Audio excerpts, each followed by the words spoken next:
Hello, everybody. How are you doing? You know who this is. This is S. Anthony Thomas. This is the S. Anthony Thomas Show. I want to say hello to everybody. All the new people, hello. All the old people, hello to you as well. Episode number 146. Can we just dive right into it? Can we just dive right into it? Let's do it. The Doomsday Clock. You're seeing in the news every year, the Doomsday Clock. We're this close to midnight. Midnight meaning doomsday, when the world will come to an end. And it moved to 90 seconds to midnight. Ooh, that's scary. Ooh, right? It moves forward, it moves back, depending on how we are acting as a global society. Artificial intelligence could destroy us. Climate change could destroy us. War could destroy us. Nuclear weapons. All these things that can destroy us, and we're moving closer and closer to doomsday by using this clock as a measuring stick, a metaphorical doomsday clock. You dig? But quite frankly, that probably won't happen anytime soon in real life, right? And even if it did, what are you going to do about it? If the world blows up, you won't know about it anyway, because the world will have blown up. But let's talk about our personal doomsday clock, because we do have personal doomsday clocks, something that tells us when we are moving closer and closer to danger, right? Think about it on a daily, on a maybe twice a year basis, maybe once a year, depending on how often you go to the doctor. Your doctor is your personal doomsday clock. Think about it. If you're in good health, hey, you're doing great, Chuck, right? And the doomsday clock doesn't move at all, or it moves such a small amount that it's normal. You're getting older, but you're in great shape. You're going to live to 100, Bill, and you're 46, Bill. You're doing great, Bill. Oh, you're in great shape. So the doomsday clock is a doomsday clock, but you're looking good on the doomsday clock, right? Because it just a little bit. It didn't move close to you croaking. No, it's easing. Why? Because you're taking care of yourself. You're taking care of your health. You got good genetics, and you're listening to what the doctor says. Oh, it shouldn't even be called the doomsday clock. If you're getting good news, it should be called hey clock. That's what they should call it, the hey clock, not the doomsday clock. They should only call it the doomsday clock if something bad's happening, right? But a lot of people will go to the doctor, and the doctor will tell you need to do certain things. And if you don't do certain things, bad things can happen to you. You got to lose weight. You got to eat better. You got to have this surgery. You got to take this medicine. Because if you don't take this medicine, it'll move closer to doomsday. You got to take these pills. Because if you don't take these pills, it's going to move 2 seconds to midnight on your personal doomsday clock, because your sick butt might croak. You better lose weight. It's not going to kill you right now, but it's going to take years off your life later on. And there's no time like the present, Bill. Get on the floor. Do those crunches. Eat that salad. Drink that water. Stop drinking that beer. Stop getting into knife fights in the back of alleys. Okay, no one does that anymore. Don't judge me. Okay, I never actually did that. Let's be real. I'm not stupid. But you know what I'm saying? Your own personal doomsday clock. It doesn't even necessarily have to be your doctor. It can be your spouse or your kids, right? If you're happy, you got your kids and everything's going great, and all of a sudden your kid starts acting out in school in a way that's not normal for them. Oh no, you don't want your kid to become a delinquent. You don't want your kid to become a non-productive member of society. You don't want anything horrible to happen to your kid, but you see the signs. You see the signs. Your personal doomsday for your kid clock. Whoa, I got to do something right now to stop my kid from doing something stupid. Oh no. Right? Your kid's behavior is a doomsday clock. Applies to your spouse too. I'm going to go from man to woman this time because I'm a dude and I date ladies, but it doesn't matter. It doesn't have to be gender specific. You can insert whoever you're dating into the equation. You know what I'm saying, right? You call your girlfriend, and under normal circumstances, she has that wonderful sing-songy sound in her voice. Hey, baby. Hey, baby. It sounds like she's singing. Oh, this is great. Everything's going fantastic. And sometimes after you get used to each other, she still loves you, but it's not the excitement of the new thing anymore. You've been together for a while. Maybe you're married now. Maybe you're living together. Maybe you've just been dating for a long period of time. She still loves you. Everything's great, but she doesn't pick up the phone like, hey, baby, like she did in the beginning. She picks up, hey, you still get a little bit of the song. You get the single. You don't get the whole album. You get the single. You get a little bit of singing. Not a lot of singing, just a little bit, but everything's still cool. But what if you call her up and you're like, hey, what? Oh, you just moved closer to doomsday because now she doesn't like you enough to give you that wonderful greeting. She knows she hasn't seen you in 6 hours or 8 hours or 10 hours or maybe a few days because you went on a business trip, but she's not excited to see you. She's like, what? Ooh.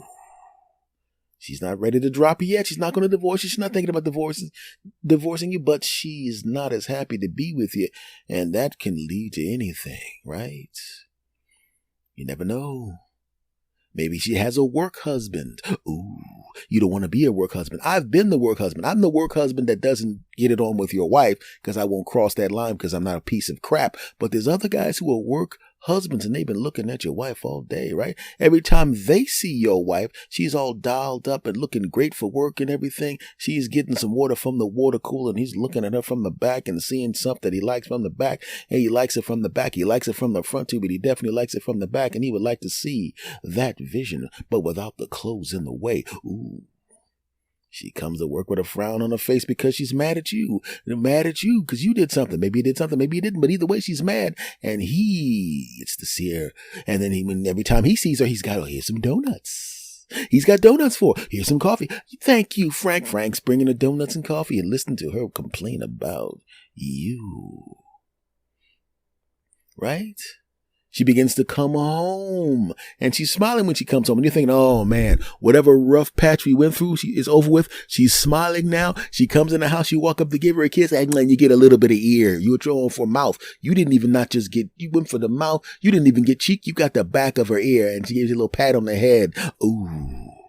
Why she's smiling? She's smiling because she's thinking about the donuts, the coffee, and the wonderful conversation she had with Frank. And she's looking forward to seeing Frank tomorrow. She's not cheating on you. Not yet. She may never cheat on you, but at the very least, she's having an emotional affair, and that is your doomsday clock because it's only a matter of time before she either lets Frank do what Frank wants to do, or even if she doesn't let Frank do what Frank would love to do, she may just get rid of you. She may have put Frank in the friend zone. Frank thinks he's getting some action, but as it turns out, Frank may be in the friend zone. He's never getting to get a shot. But that's not important. What's important is she's mad at you, and she's opening the door. Very opening the door a little bit to getting rid of you. She hasn't decided to do it yet. She's still going to give it a chance. But the doomsday clock just moved a little further ahead. Oh no.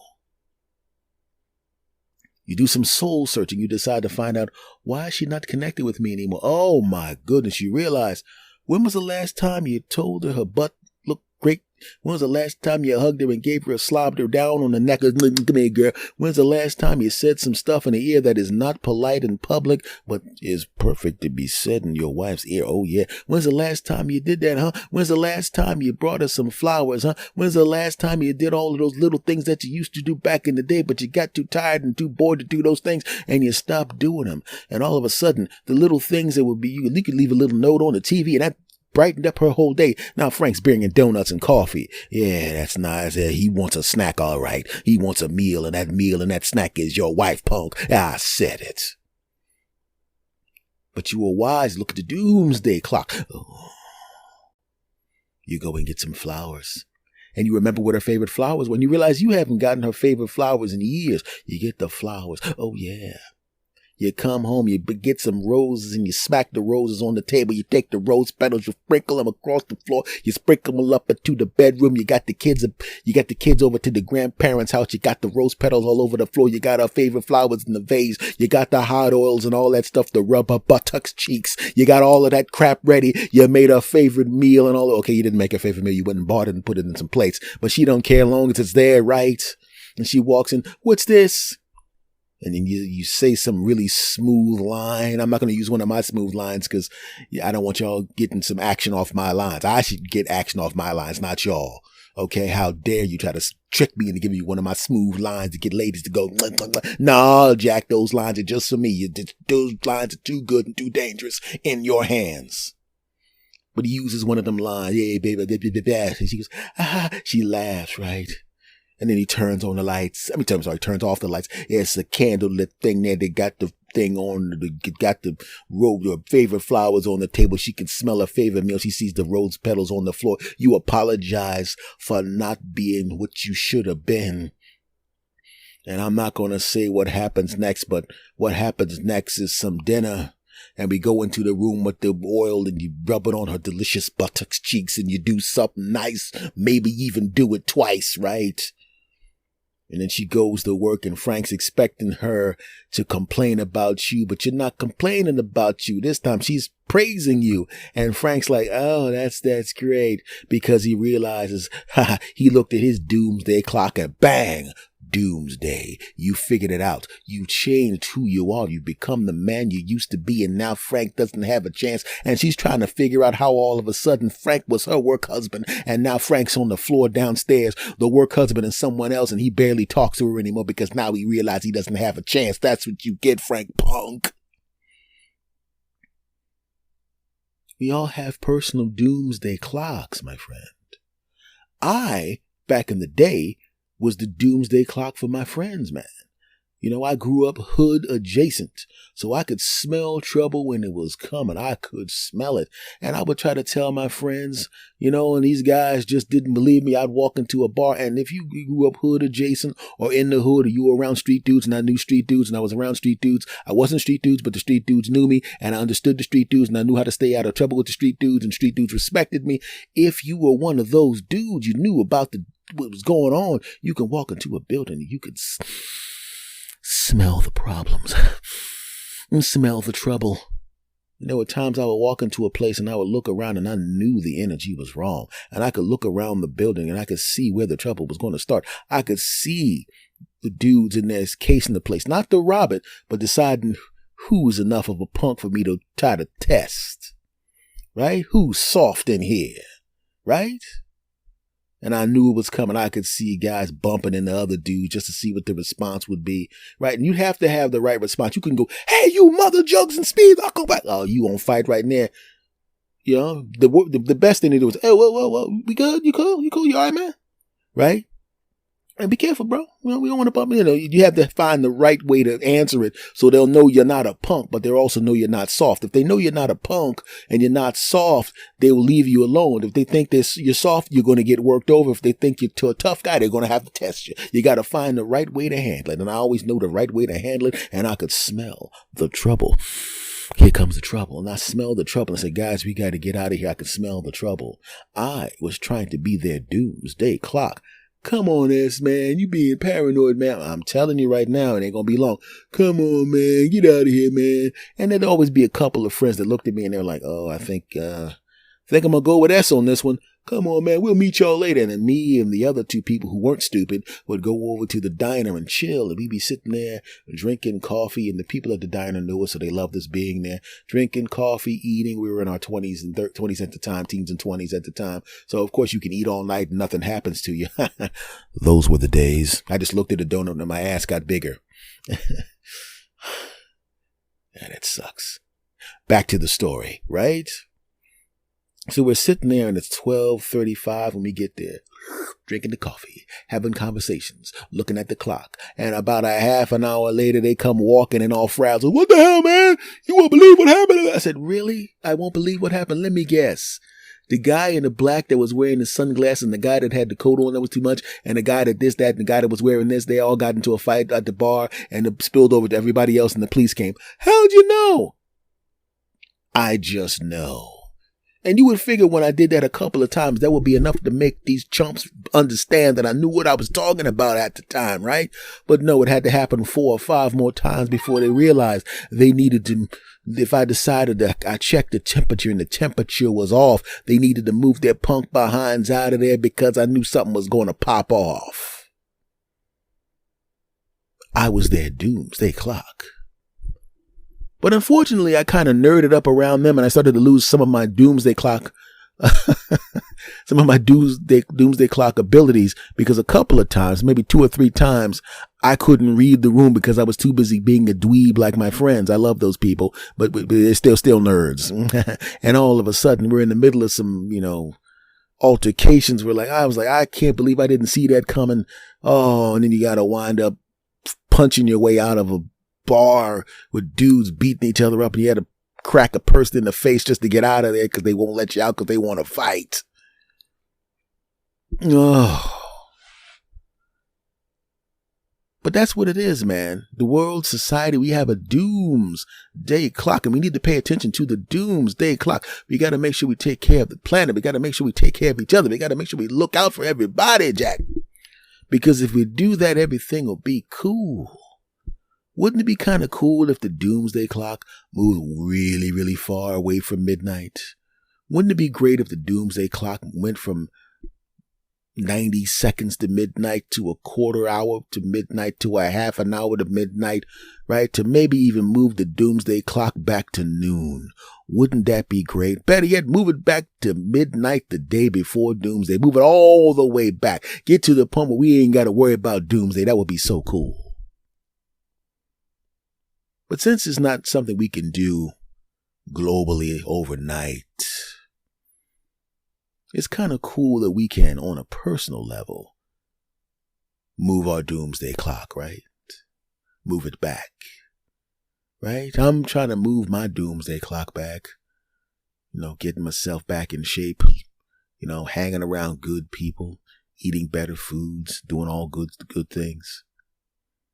And I'm hoping that you, all the people that are listening to me right now, and the people that will be listening to this episode in the future, I'm hoping that you take a look at your doomsday clock and do whatever it takes to move your hand backwards so you can move as far away from doomsday as possible, because I don't want you to have a doomsday. You dig? Cool.